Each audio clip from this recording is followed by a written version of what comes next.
नमस्कार दोस्तों, आप सभी का स्वागत है हमारे यूट्यूब चैनल बायोलॉजी ज्ञान बाई अखिल सर। आज हम लोग एक नए वीडियो के बारे में जानेंगे, एक नए टॉपिक के बारे में जानेंगे जिसका नाम है किंगडम प्रोटिस्टा।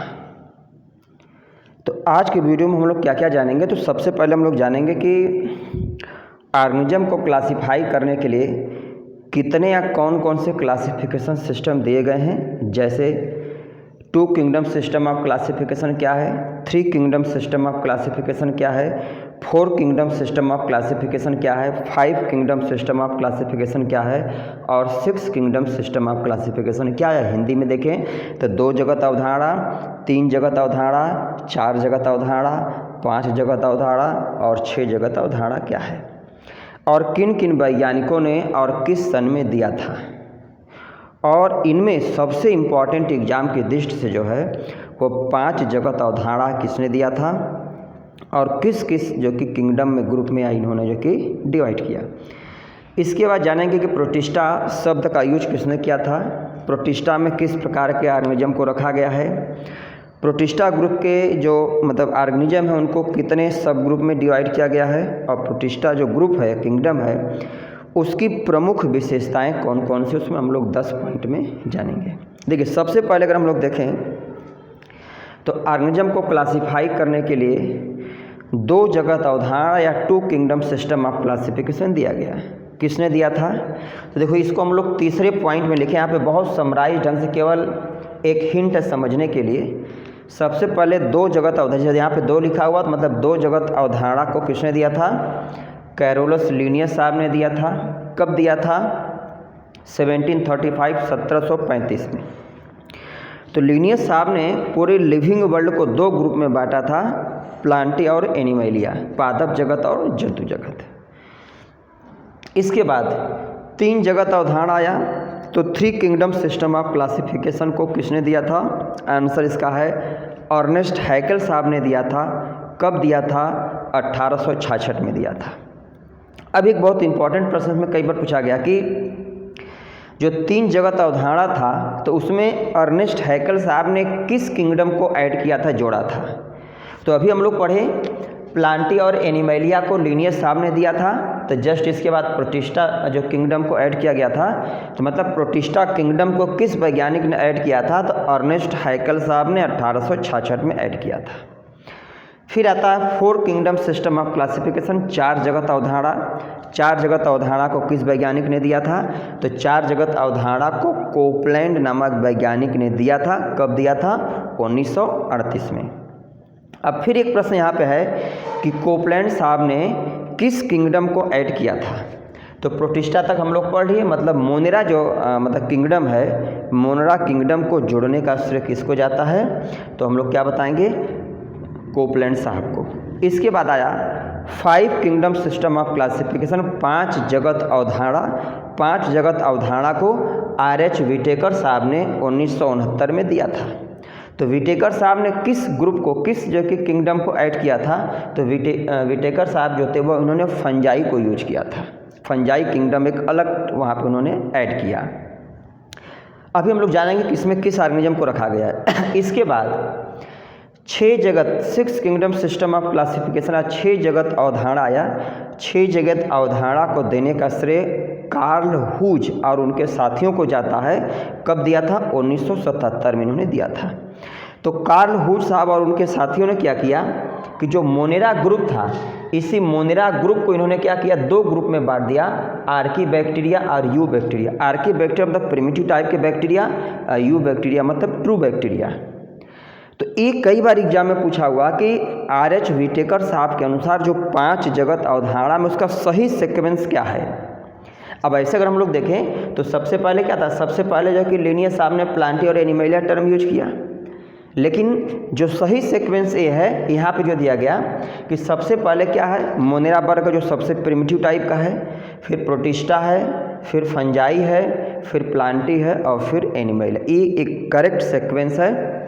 कई बार एग्जाम में इसमें इसका सीक्वेंस इधर उधर करके पूछ देता। तो सबसे करेक्ट सीक्वेंस जो है क्लासिफिकेशन सिस्टम में ऑर्गेनिज्म का, वो Monera, protista, fungi, Plantae, Animalia. अब देखिए इसमें किसको रखा गया है। तो जो मोनेरा किंगडम है जो मोनेरा सबसे प्रिमिटिव ग्रुप ऑफ ऑर्गेनिज्म है, और जो कि मोनेरा में प्रोकैरियोटिक टाइप जो ऑर्गेनिज्म है उनको रखा गया है, प्रोकैरियोटिक और यूनिसेलुलर। तो प्रोकैरियोटिक का मीनिंग क्या हो गया, जिसमें न्यूक्लियस क्या होगा, अनडेवलप होगा। अब न्यूक्लियस अनडेवलप का मीनिंग क्या हो गया, ऐसा न्यूक्लियस जिसमें न्यूक्लियर मेम्ब्रेन, न्यूक्लियोलस और हिस्टोन प्रोटीन नहीं पाई जाएगी। तो प्रिमिटिव टाइप के न्यूक्लियस को हम लोग न्यूक्लियोइड या जीनोफोर के नाम से जानते हैं। हिंदी में इसको हम केंद्रकाभ कहते हैं।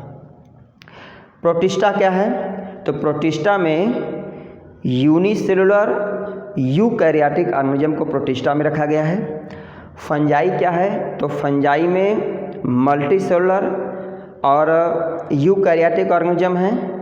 और यहाँ पर जो है कि प्लांटी में देखें तो प्लांटी में भी जो है कि मल्टीसेलुलर यूकैरियोटिक है, और एनिमेलिया में भी मल्टीसेलुलर यूकैरियोटिक है। अब अगर हम ऐसे देखें तो जो 5 किंगडम है, 5 किंगडम में पहला जो है वह प्रोकैरियोटिक है, 3 क्या है, यूकैरियोटिक है। अब इनमें अंतर क्या है, जब तीनों यूकैरियोटिक हैं तो यही जो दूसरा वाला प्रोटिस्टा है वो जनरली क्या है, यूनिसेलुलर यूकैरियोटिक है। फंजाई जो है वह मल्टीसेलुलर यूकैरियोटिक है, लेकिन इसमें जो भी ऑर्गेनिज्म रखे गए हैं ज़्यादातर जो है कि सैप्रोफिटिक ऑर्गेनिज्म को, फंगस को रखा गया है, जो कि डेड डिकेइंग मैटर पर ग्रो करते हैं, वहाँ से न्यूट्रिशन को एब्जॉर्ब करते हैं। प्लांटी क्या है, तो जो पौधे हैं, पौधों का ग्रुप है, एल्गल जो ग्रुप है, इनमें मुख्य रूप से क्या है कि यूकैरियोटिक और मल्टीसेलुलर ऑर्गेनिज्म को रखा गया है, और जनरली क्या होते हैं, ऑटोट्रॉफिक होते हैं, मतलब अपना भोजन खुद बना लेते हैं। एनिमेलिया में मल्टीसेलुलर यूकैरियोटिक और हेटेरोट्रॉफिक ऑर्गेनिज्म को रखा गया, मतलब अपने भोजन के लिए प्रत्यक्ष या परोक्ष रूप से पौधों पर निर्भर हम लोग हैं। ठीक है, अब देखिए ये सबसे इम्पॉर्टेंट पॉइंट ये है कि RH विटेकर साहब ने जो क्लासिफिकेशन दिया था, किस पॉइंट को आधार मान के दिया था। ये कई बार एग्जाम में पूछा हुआ है, टेट में, सीटेट में, TGT PGT में। तो देखिए RH विटेकर साहब ने इस 5 पॉइंट को आधार मान के क्लासिफिकेशन दिया था। पहला क्या था, सेल स्ट्रक्चर, दूसरा बॉडी ऑर्गेनाइजेशन, तीसरा मोड ऑफ न्यूट्रिशन, चौथा रिप्रोडक्शन, और 5वां इवोल्यूशनरी रिलेशनशिप। इस 5 पॉइंट को आधार मान के उन्होंने क्लासिफिकेशन दिया। अब इसके बाद हम लोग आते हैं कि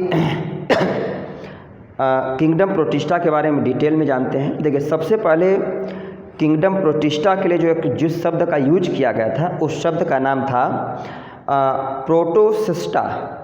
तो प्रोटोसिस्टा जो टर्म था, इसको जॉन हैक करके वैज्ञानिक थे, ब्रिटिश के नेचुरलिस्ट थे, इन्होंने 1860 में, ठीक है, प्रोटोसिस्टा टर्म का यूज किया था। किस प्रकार के ऑर्गेनिज्म के लिए, तो बता रहे हैं कि primitive unicellular microscopic plant and animal. मतलब इन्होंने ये कहा कि जो प्रिमिटिव यूनिसेलुलर माइक्रोस्कोपिक पौधे और जंतु हैं उनको प्रोटोसिस्टा टर्म में, मतलब ग्रुप में रखा जाना चाहिए।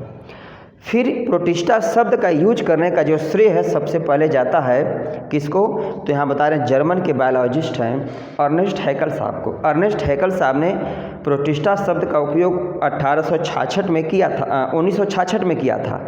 अब प्रोटिस्टा शब्द क्यों दिया इन्होंने, तो प्रोटिस्टा जो शब्द है ग्रीक भाषा के, ठीक है, प्रोटिस्टा शब्द ग्रीक भाषा के प्रोटिस्टॉस से लिया गया है, जिसका मतलब होता है कि यहाँ बताया गया कि वेरी फर्स्ट, मतलब ऐसे ऑर्गेनिज्म या ऐसे ऑर्गेनिज्म का ग्रुप जो सबसे पहले ग्रो किए, सबसे पहले डेवलप हुए, इसलिए इसका नाम क्या रखा, प्रोटिस्टा। किसने दिया था, अर्नेस्ट हैकल साहब ने 1966 में। अब देखिए प्रोटिस्टा है क्या, तो protista are unicellular microscopic eukaryotic, मतलब प्रोटिस्टा जो है माइक्रोस्कोपिक है, एक कोश की है और यूकैरियोटिक नेचर में है। यूकैरियोटिक का मीनिंग क्या हो गया कि ऐसे ऑर्गेनिज्म जिनमें न्यूक्लियस जो होता है वह वेल डेवलप टाइप का होता है। वेल डेवलप न्यूक्लियस मतलब ऐसा न्यूक्लियस जिसमें न्यूक्लियर मेम्ब्रेन, न्यूक्लियोलस और हिस्टोन प्रोटीन तीनों पाई जाएगी। अब हम लोग आते हैं कि कैरेक्टरिस्टिक्स ऑफ किंगडम प्रोटिस्टा, मतलब प्रोटिस्टा किंगडम की प्रमुख विशेषताएं क्या, हम लोग इसको 10 पॉइंट में बहुत आसानी से समझते हैं। देखिए सबसे पहला पॉइंट क्या है कि mostly microscopic unicellular eukaryote but some are colonial organism. मतलब किंगडम मतलब प्रोटिस्टा में ज़्यादातर जो ऑर्गेनिज्म है माइक्रोस्कोपिक सूक्ष्मदर्शी है, मतलब उनको हम लोग माइक्रोस्कोप से ही सहायता से देख सकते हैं। यूनिसेलुलर एक कोश की होते हैं, यूकैरियोटिक, जिसमें मतलब वास्तविक न्यूक्लियस क्या होगा, प्रेजेंट होगा या पाया जाएगा। हाँ, लेकिन कुछ ऑर्गेनिज्म जो होते हैं इनमें देखा गया है वो मल्टीसेलुलर और कॉलोनियल टाइप के भी होते हैं। हाँ, दूसरा आइदर फ्री लिविंग या फिर पैरासिटिक, मतलब ज़्यादातर जो प्रोटिस्टा वर्ग के ऑर्गेनिज्म हैं वह या तो फ्री लिविंग स्वतंत्र जीवी होते हैं या फिर किसी ऑर्गेनिज्म पर पैरासाइट के रूप में जो कि ग्रो करते हैं। तीसरी विशेषता मोस्टली एक्वेटिक, ज़्यादातर जो ऑर्गेनिज्म प्रोटिस्टा वर्ग के हैं वह एक्वेटिक होते हैं। अब या तो यह मॉइस्ट नम छायादार जगहों पर या सॉइल में ग्रो करते हैं या फिर ह्यूमन बॉडी के अंदर या एनिमल बॉडी के अंदर ये ग्रो करते हैं। चौथा पॉइंट है बॉडी कवर्ड बाई। अब इसमें चूँकि बहुत सारे ऑर्गेनिज्म हैं तो इनमें जो बॉडी होती है बाहर से प्लाज्मा, कुछ में आउटर कवरिंग हम लोग प्लाज्मालेमा बोलते हैं, कुछ में पेलिकल बोलते हैं, कुछ में सीथ बोलते हैं और कुछ में हम लोग इसको सेलुलोजिक वाल बोलते हैं। तो अलग अलग जो है कि ठीक है कंपोजिशन आउटर वाल में होता है। अब अगर हम लोग इसका मोड ऑफ न्यूट्रिशन देखें तो जो प्रोटिस्टा वर्ग के ऑर्गेनिज्म इनका भोजन लेने का तरीका भी अलग अलग होता है। कुछ जो होते हैं हेटेरोट्रॉफिक होते हैं, विषमपोषी होते हैं, कुछ होते हैं ऑटोट्रॉफिक स्वपोषी नेचर में होते हैं, कुछ होते हैं सेप्रोट्रॉफ्स मतलब जो कि मृतोपजीवी टाइप के होते हैं और कुछ होते हैं मिक्सोट्रॉफ मतलब जो मिक्स टाइप का उनका भोजन लेने का तरीका होता है। तो मोड ऑफ न्यूट्रिशन इनमें क्या होता है, अलग अलग टाइप का होता है। अब नेक्स्ट पॉइंट आता है रिजर्व फूड मटेरियल की हम लोग बात करें तो प्रोटिस्टा वर्ग में जो रिजर्व फूड मटेरियल है वह कुछ ऑर्गेनिज्म में स्टार्च होता है, कुछ में ग्लाइकोजन होता है, कुछ में पैरामाइलान होता है और कुछ में फैट होता है। तो अलग अलग प्रकार का रिजर्व फूड मटेरियल अलग अलग ऑर्गेनिज्म में पाया जाता है। लोकोमोशन की बात करें तो लोकोमोशन जो होता है वह प्रोटिस्टा में वह स्यूडोपोडिया के द्वारा, कूटपात के द्वारा होता है या फिर फ्लैजिला के द्वारा या फिर सिलिया के द्वारा और या फिर जो कि कंट्रैक्शन के द्वारा इसमें गमन मूवमेंट गति होती है। अब हम लोग जो अगला नेक्स्ट वीडियो पढ़ेंगे तो अलग अलग वीडियो में फिर अलग अलग ऑर्गेनिज्म के बारे में पढ़ेंगे। जैसे अमीबा है तो उसमें स्यूडोपोडिया के द्वारा मतलब जो कि मूवमेंट होता है, ठीक है। फिर फ्लैजिला के द्वारा मूवमेंट किस में होता है, सिलिया के द्वारा मूवमेंट कैसे होता है, अलग अलग एग्जाम्पल पढ़ेंगे, अलग अलग डिटेल में फिर जानेंगे। हाँ, इसमें अगर जो कि मतलब रेस्पिरेशन की अगर हम लोग बात करें तो इसमें एरोबिक रेस्पिरेशन होता है। मीनिंग क्या हो गया कि जो किंगडम प्रोटिस्टा उसमें रेस्पिरेशन किस प्रकार का होता है, एरोबिक वायवी होता है, मतलब ऑक्सीजन की प्रेजेंस में रेस्पिरेशन होता है।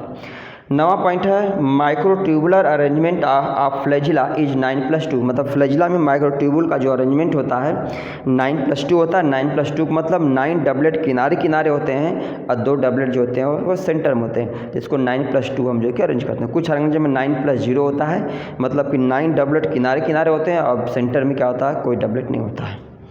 10वां पॉइंट है इट रिप्रोड्यूस बाई, मतलब प्रोटिस्टा वर्ग के ऑर्गेनिज्म और 2 मेथड से इनमें जो कि जनन होता है। पहला एसेक्सुअल, हिंदी में अलैंगिक जनन बोलते हैं, और दूसरा सेक्सुअल जो कि मेथड जिसको हम लोग लैंगिक जनन कहते हैं। तो इसमें अलग अलग 2 मेथड से जनन होता है।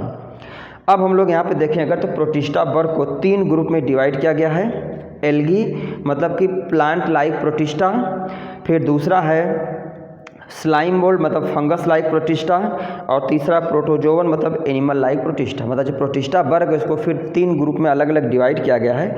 तो पहला एल्गी मतलब प्लांट लाइक प्रोटिस्टा, जिसमें मुख्य रूप से यूग्लिना को, डायेटम, डाइनोफ्लैजिलेट को रखा गया है। स्लाइम मोल्ड मतलब फंगस लाइक प्रोटिस्टा, इनमें स्लाइम मोल्ड और वाटर मोल्ड को रखा गया है। और तीसरा जो है प्रोटोजोवन है मतलब एनिमल लाइक प्रोटिस्टा। तो एनिमल लाइक प्रोटिस्टा में मुख्य रूप से अमीबा है, पैरामीशियम है और ट्रिपैनोसोमा और प्लाज्मोडियम को जो कि रखा गया है। तो अगर हम लोग आज के वीडियो को एक बार समरी के रूप में देखें तो इसमें बस समरी के रूप में ये है कि हम लोग 2 जगत अवधारणा किसने दिया था, तो 2 जगत अवधारणा को कैरोलस लिनियस साहब ने दिया था। 3 जगत अवधारणा को अर्नेस्ट हैकेल साहब ने दिया था। 4 जगत अवधारणा को कोपलैंड ने दिया था। 5 जगत अवधारणा को R.H. व्हिटेकर साहब ने दिया था और 6 जगत अवधारणा को किसने दिया था, कार्ल हुस साहब ने दिया था। ठीक है दोस्तों, तो ये था आज का वीडियो। उम्मीद है वीडियो आप लोगों को पसंद आएगी। आप लोग बिना स्किप किए हुए कंसंट्रेट होकर के देखिए। अगर वीडियो आप लोगों को अच्छी लगती, पसंद आती है तो आप लोग कमेंट अवश्य करिए। कोई सुझाव है तो सुझाव भी दीजिए। चैनल को हमारे सब्सक्राइब करिए और अधिक से अधिक शेयर करिए, जिससे हमें क्या एक फीडबैक मिलता रहे। धन्यवाद।